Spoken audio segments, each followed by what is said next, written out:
Okay. Assalamualaikum warahmatullahi wabarakatuh. Good morning. So this morning we will present material on performance appraisal in the Human Resource Management course. But first of all, please introduce the member of Group 6, starting from me, Bintang Dewa Prasetya. My name is Hafid Irlamsyah. And my name is Muhammad Farasradi. Okay, so this is our table of content. So performance appraisal is one of the most important thing in performance management. While performance management is the process of creating a work environment in which people can perform to the best of their abilities in order to meet a company's goal. It is an entire work system that emanates from a company's goal. While performance appraisals is the results of an annual or biannual process in which a manager evaluates an employee's performance relative to the requirements of his or her job and use the information to show the person where improvements are needed and why. Okay, so this is the purposes of performance appraisals. There are two purposes, which are developmental purposes and administrative purposes. Developmental including provide performance feedback, identify individual strength and weakness, recognize individual performance achievements, help employees identify goals, evaluate goal achievement of employees, etc. And the administrative purposes are document personal decisions, promote employees, determine transfer and assignments, identify performance problems and develop ways to correct them, make retention, termination, and layoff decisions, etc. So this is the benefits of performance appraisals for employees are increased self-awareness and areas of development, clarify expectation and roles, increasing opportunities for promotion and salary increases, and the benefits for organizations are increasing productivity and efficiency, improving the quality of human resources, and strengthen a positive work culture. So these are the performance standards. There are 4 performance standards. The first one is strategic relevance. So performance standards link to organizational goals and competencies. Second one is criterion deficiency, which means aspects of actual performance that are not measured. The third one is criterion contamination, which means elements that affect the appraisal measures that are not part of the actual performance.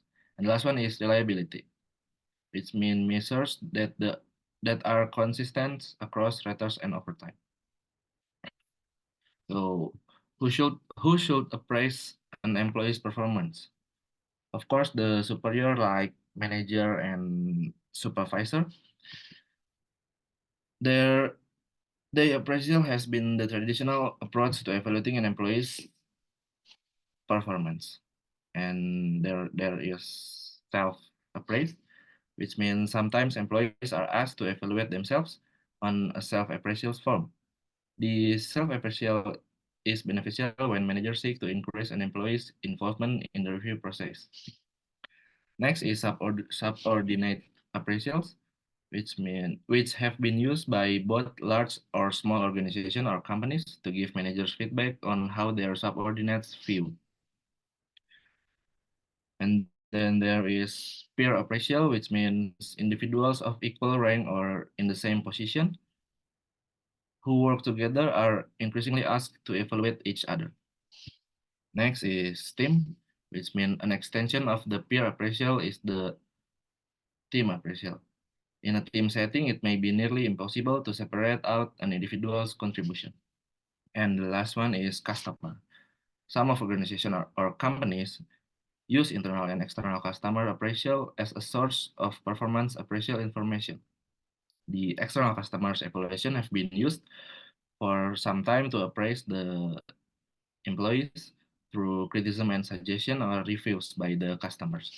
While the internal customers include anyone inside the organization or companies who depends on an employee's work output. Okay, so this is the training appraisers. Why is assessor training important? First, Untrained appraisers tend to be biased in their assessment, resulting in inaccurate and unfair appraisals. Second, training can be improved the appraiser skills and knowledge in using different assessment methods. Third, trained raters can provide more constructive and useful feedback to employees. Next. So this is the steps for training appraisers. First, establishing an appraisal plan. Second, eliminating rater error. The third is feedback training. Next.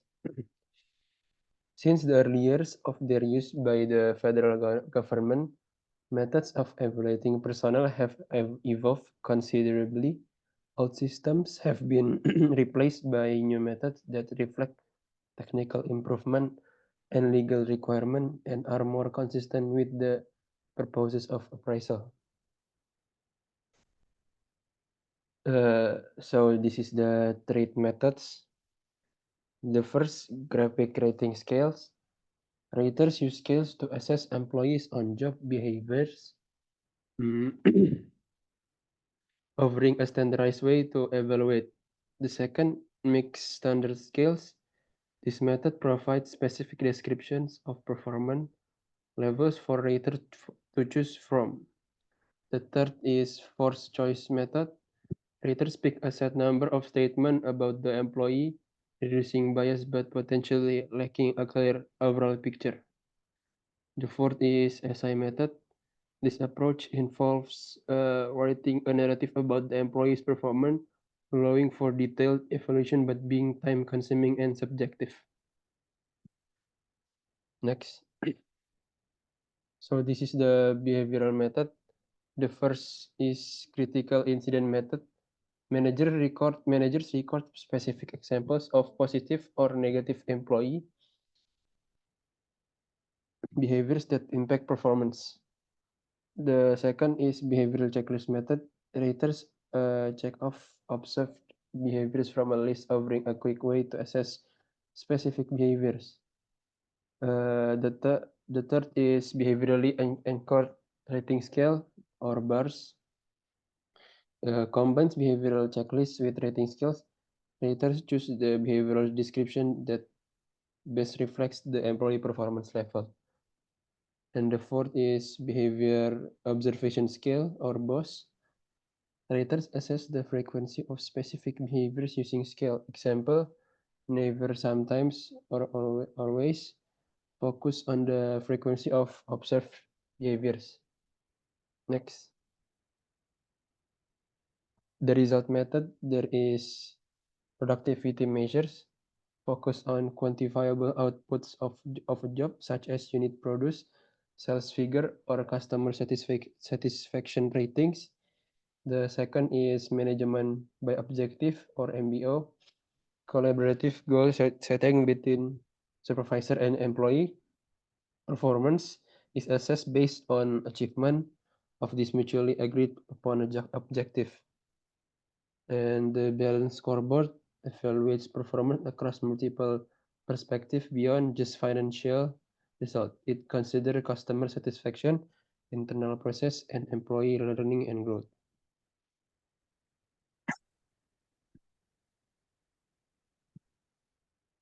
And the next one is appraisal interviews. The appraisal interview is perhaps the most important part of the entire performance appraisal process. The appraisal interview gives a manager the opportunity to discuss a subordinate's performance records and to explore area of possible improvement and growth. Next. 3 types of appraisal interview. Tell and sell interview requires the ability to persuade an employee to change in a prescribed manner. The second one is problem-solving interview. Listening, accepting, and responding to feeling are essential elements of the problem-solving interview.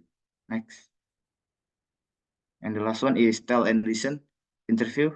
The appraiser communicates the strong and weak points of an employee job performance during the first part of the interview. Next. Improving performance. Identifying sources of ineffective performance. Performance is influenced by ability, motivation, and environment with unique strengths and weakness. Talented employees with low motivation are less likely to succeed. And this is the identifying sources of ineffective performance. And the ability is technical skill, interpersonal skill, problem-solving skill, analytical skills, communication skill, and last one is physical limitation. And for the motivation is career ambition, goals and expectations, job satisfaction and frustration, fairness perception, relation with co-workers, and for the environment is equipment and materials, job design, economic conditions, unions, rules and policies, managerial support, and last one is laws and regulation. Next. And the performance diagnosis. Performance appraisal system often reveal poor performance due to lack of ability, poor motivation, and external condition.